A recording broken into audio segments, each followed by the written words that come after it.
What's up, guys? Welcome to a messy episode of Merricks Garage. Toning things down a little bit. My truck tried to kill me this last week, at least a couple of times, and almost succeeded. But I'm here to fight another day, and I'll catch you guys up on what's going on and explain exactly why my truck has such a grudge against me. Let's go get it. Merricks Garage.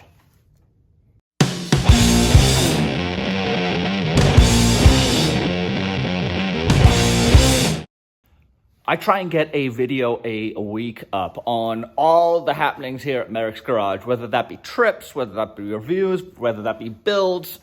And if you want to keep up to date and be notified of all the happenings, go ahead and click that subscribe button. It does me a solid. It helps grow my numbers, which is always a good thing, and keeps you guys informed and up to date. I'm only going to mention it this one time, so do me a solid, click that button. And now, let's go look at the Burb. Well, it's bound to happen sooner or later, but this is not good. This is all kinds of cockeyed.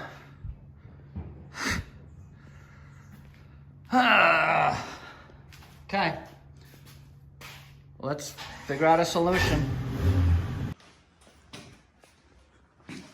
I really don't want to film your demise.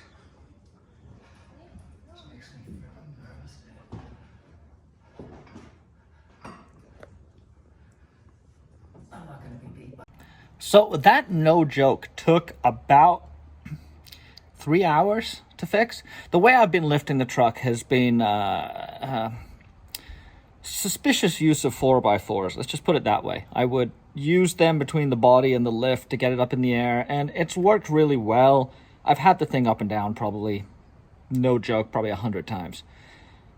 This last time, one of the pieces just skipped out, and it caused the whole body to basically twist and rotate and kick the butt out. So it kind of like settled at a weird angle. It took a whole lot of imagining to get it back up and straight. I don't really have much film of that because I was too busy trying to save the truck and myself. If this doesn't happen at some point during the project, count yourself lucky, but it's just a reminder to just always have a safety plan in place, whether it's an escape route to get out from a truck if it's starting to fall, or strategically placed jack stands and other things to stop it from falling all the way down. Fortunately, I did have some of those safety precautions in place, which is why it did not come down completely. But it was touch and go for a while, and it was really difficult to get it back in place. It was very precarious.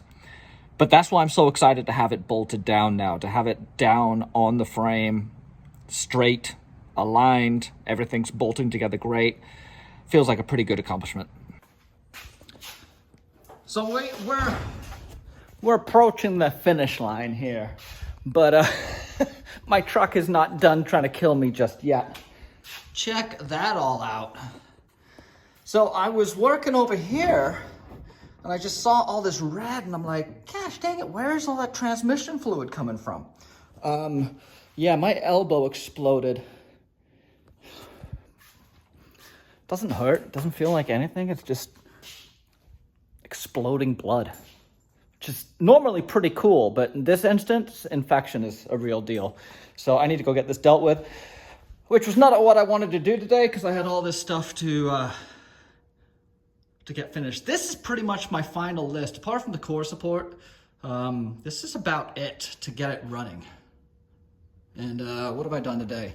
Done all the batteries. The body is down. Fuel line's done. Check the leaking, check trans fluid. I did the rear brakes. The body is on, everything's bolted. Yeah.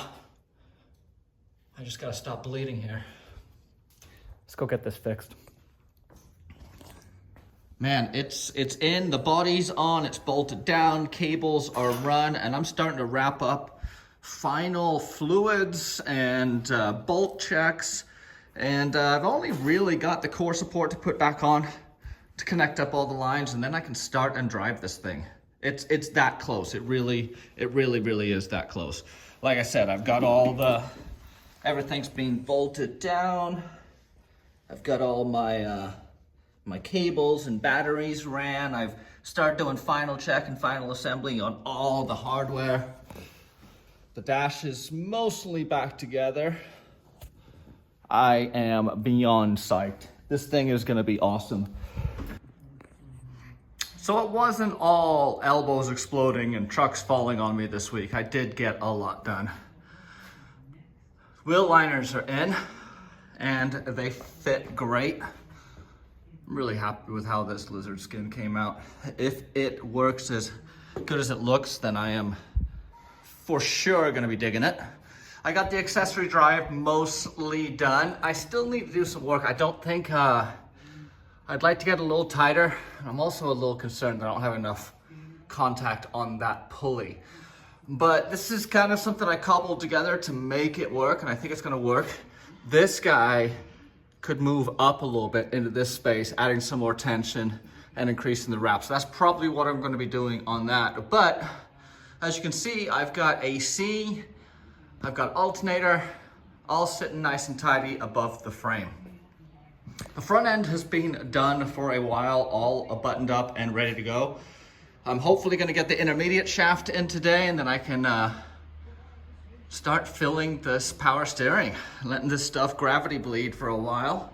The rear brakes are all done. I tightened everything down back here. Everything has been marked with my favorite yellow marking paint to show that it is all done. And the wiring, 99% finished on the wiring. I got the output swapped. Transmission is now working and engaging and going into gear. Got a little bit of a leak coming that I've got to source, although I'm not really that worried about it. A lot of leaks will repair themselves when they get some heat put into them, which is why I don't trip too much. And what else did we do? Oh, my battery cables. I've got to get them all clean and labeled and run nicely, but as you can see, most of them, if not all of them, are in now. So batteries in the back, everything else is up front. A lot of long battery runs. Oh, and here's a weird one. There's no way to run a bolt through here that I can find. It's not threaded up in here. So there's nothing to capture anything. So I may end up drilling a hole in the floor so I can put a nut or a bolt up there and run it through. I'm not sure yet. That's the sort of thing that can happen when I get the truck down. Gonna fill the tank today. And we will be firing this thing up mid next week, I'm guessing. I still need to finish connecting up the front brakes, and my wiring harness needs to be terminated here. But man, close, close, close. I'm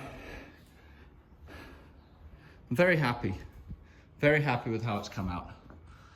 Despite trying to kill me, I still think this thing's gonna be super rad.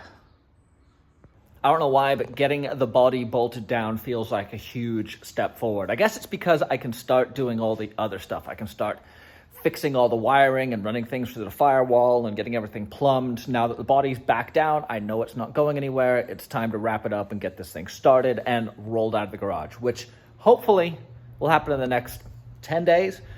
I'm gonna be taking it pretty chill. I don't want any more exploding elbows, but if you're looking for a fill of some killer truck stuff, go look at this up here. I'll put some videos from our time out in Moab. Took the Blazer out there, rallied it, had a great time, and came back with some cool videos. Until next week, Merricks Garage.